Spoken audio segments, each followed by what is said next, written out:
Wow, great. Yeah, wow, really worth it. That was not worth it. It's corny. Welcome to Watch Mojo, and today we're counting down our picks for the top 10 things you missed in Rick and Morty Season 6, Episode 1. I don't understand. My original Rick killed your family, and you were just waiting for him to come back? For this list, we'll be looking at some of the more subtle and not so subtle callbacks and references found in Rick and Morty Season 6, Episode 1.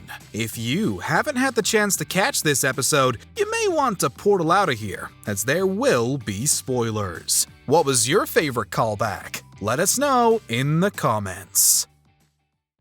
Number 10. Solaris. Paying attention to episode titles can give insight as to what a given episode is about. More recent episode titles refer to other works with the words Rick and Morty placed in somewhere. Oh, shit. Wait, what? What's happening? Often these aren't parodies, but tend to relate thematically to the original work. In this case, Solarix refers to Solaris, the novel by Polish author Stanisław Lem, which has also been adapted to film. I hope you will come to Solaris, Chris. I think you need to. You will see what I mean. The story is too complex to get into here, but it deals with themes of confronting one's own past, guilt, and psychological trauma. When Rick returns to his home dimension, we learn he's built an AI of Diane as a way to punish himself, even trapping those there in an endless time loop. Was that symbolic? Are you letting go? I understand, baby. I forgive you. You don't get to say that. You're not her. You're a thing I built to torture myself. Number 9. That Avengers Guy. Season 6 opens right in the aftermath of evil Morty leaving the central finite curve. His actions have stranded our Rick and Morty in the saucer they took to escape the now destroyed Citadel of Ricks. Rick's narration of their dire situation serves as a quick recap of the previous season's events. Citadel's gone, and the saucer we escaped in is out of power. Oh man, I'm so scared in here. The extra Mortys went feral. If this opening looks familiar, that's because it's almost taken directly from Avengers Endgame. He even lambasts Morty for not writing down his speech, saying he doesn't have a helmet like that Avengers guy. Morty, I told you to write this down. I don't have a helmet like that Avengers guy did. Frankly, we don't know what's worse, Rick's admitted lack of creativity or him pretending not to know who Iron Man is. Number 8. Cronenberg World. After Rick accidentally sends portal gun travelers back to their original universes, Morty winds up in the Cronenberg dimension, a place where everyone transformed into terrifying creatures after Rick created a love potion for Morty and things went awry. Rick? Hello? Original family? Sorry about last time. Rick, he was in space prison. We couldn't just... Hello? A lot has changed since the world was last seen in Season 3. As Morty wanders around looking for his family, he apologizes for last time, when Beth, Summer, and Jerry were frozen by agents from the Citadel of Ricks. Hold your fire! Hold your fire! I'm Morty C-137. We detected a compromised portal gun. Where is your Rick? He's in prison. As Morty continues to wander, he passes the spot where his former family set up camp, and Summer would entertain Beth and Jerry in a cardboard box fashioned as a TV. You know the thing about a shark? He's got lifeless eyes. Black eyes like a doll's eyes. When he comes at ya, he doesn't seem to be living until he bites ya. Number 7. The Jerryboree Mix-Up. Given that Rick and Morty is a show containing interdimensional travel, it can be tricky keeping track of the different versions of the show's characters. What the hell? I know, right?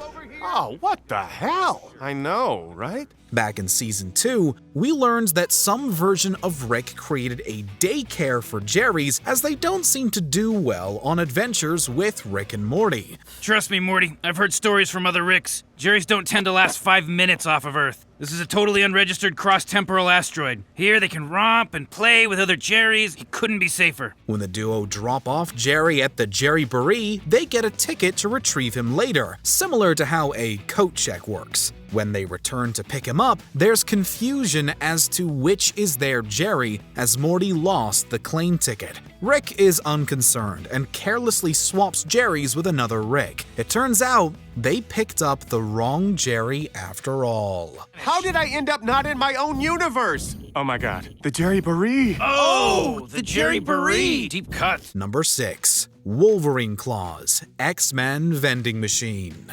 Even though there was plenty of time for Rick to explain his plan, he entrusts Summer with the task of enabling a beacon so he can find his way back from his original dimension while also being able to save Morty and, begrudgingly, Jerry. Here we go!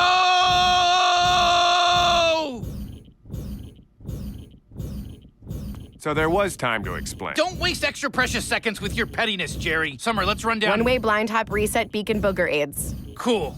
As Summer prepares, Spacebeth comments on how Rick has her involved in his schemes. Summer doesn't mind, as she gets paid in cool things like Wolverine Claws. Dad's got you in the family business too, huh? Yeah, Morty's an easy mark, but Rick pays me in things like Wolverine Claws. The claws she bears are similar to those of Laura Kinney, or X-23, and not Logan. No, X-23. This isn't the time. What? What have you done? I've merely ensured your legacy. Taking a closer look at the vending machine shows a few other interesting trinkets, such as what appears to be Cyclops' goggles, Magneto's helmet, and Thor's hammer. Rick definitely knows who Iron Man is. Number 5. Downbeat.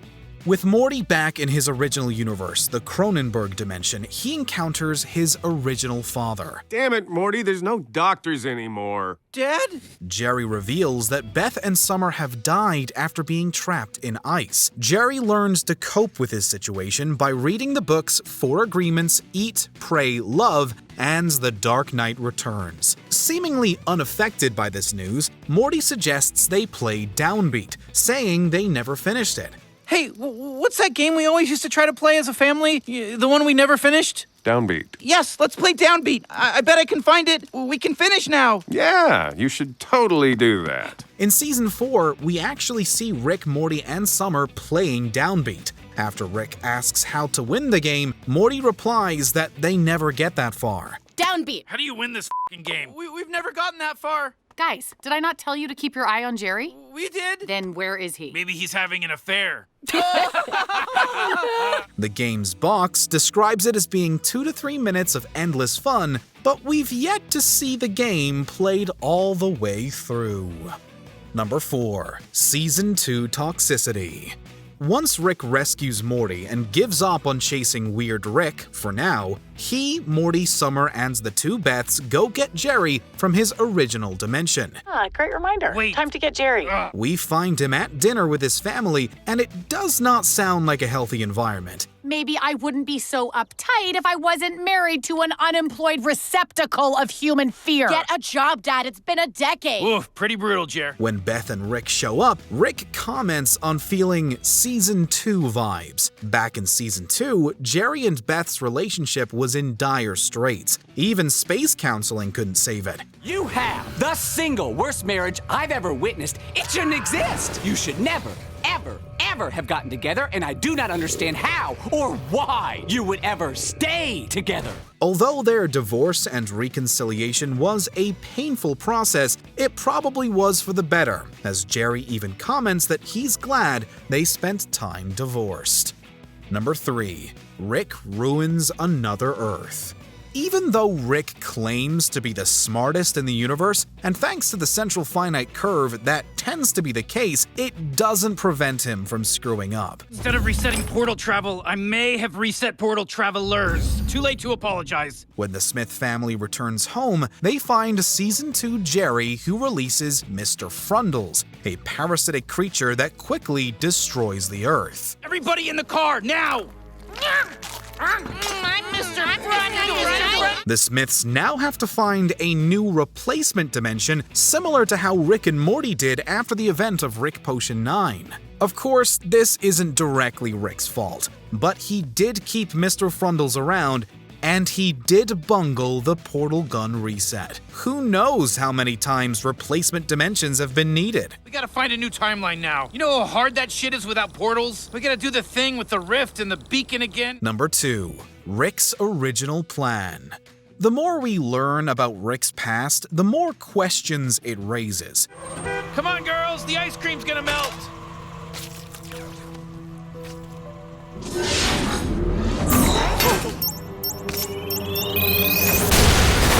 When we first learned about the death of Diane and Beth in Season 3, we wondered if that was true since it was part of Rick's plan to break out of space prison. In the Season 5 finale, we learn from Rick's crybaby backstory that not only is it true, but it sent Rick on a revenge quest against Weird Rick. It turns out that Weird Rick is our Morty's original Rick. It would seem then that Rick only returns to Beth and her family in the hopes that Weird Rick would return. I don't understand. My original Rick killed your family, and you were just waiting for him to come back? Seems like you understand fine, Morty. Before we continue, be sure to subscribe to our channel and ring the bell to get notified about our latest videos. You have the option to be notified for occasional videos or all of them. If you're on your phone, make sure you go into your settings and switch on notifications. Number 1. Weird Rick was in the tube. This one is easy to miss if you stop watching Rick and Morty once the end credits roll. In this post-credit scene, Cronenberg Jerry comes across Weird Rick just as he's putting on pants, explaining that he was naked to screw with another guy. Whoa, little guy, easy. You're Jerry, right? Never got too close to the concept. Boy, you have really arced out. Were you putting on pants? This, of course, refers to earlier when Rick and Morty enter Weird Rick's lair and are met with a recorded message claiming that maybe he's present or not. Oh, you found me! I shoot the first monitor too. Listen, I'm not here. Or am I? It turns out Weird Rick was there after all, and Rick came face to face with his tormentor before being convinced to leave by Morty. I don't know him. You're my grandpa, Rick. Rick and Morty, 100 years. This place totally might go up, by the way. Here's a bunch of countdowns. One of them's probably accurate. Did you enjoy this video? Check out these other clips from WatchMojo, and be sure to subscribe and ring the bell to be notified about our latest videos.